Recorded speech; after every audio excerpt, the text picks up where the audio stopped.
মহান রব্বুল আলামিন কোরআনুল কারীমের ভিতরে বলেন, ইয়া আইয়ুহাল্লাযীনা আমানু কুতিবা আলাইকুমুস সিয়ামু কামা কুতিবা আলাল্লাযীনা মিন ক্বাবলিকুম লাআল্লাকুম তাত্তাকুন। জয় বলুন আল্লাহু আকবার।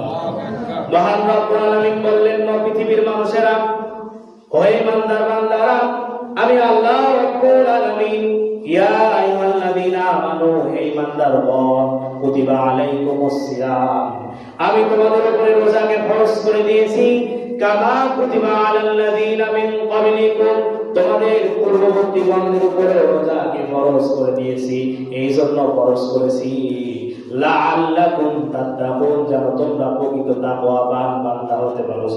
সুবহানাল্লাহ।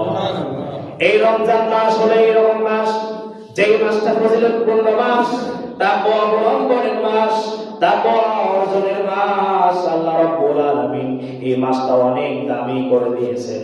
আল্লাহ রাব্বুল আলামিন কোরআনুল কারীমের ভিতরে বলেন, শাহরু রমাদানাল্লাযী উনজিলা ফীহিল কুরআন হুদাল লিন-নাসি ওয়া বাইয়িনাতিম মিনাল হুদা ওয়াল ফুরকান। জয় বলুন আল্লাহু আকবার। মহান রব্বুল আলামিন বললেন, এই মাস এত পরিমাণ দামি মাস, এই মাসটা দামি হওয়ার উদ্দেশ্য হলো, এই মাসটা দামি হয়েছে যেই কারণে, সেই কারণটা হলো আমি আল্লাহ তাআলা এই কোরআনটা এই মাসে নাযিল করে দিয়েছি।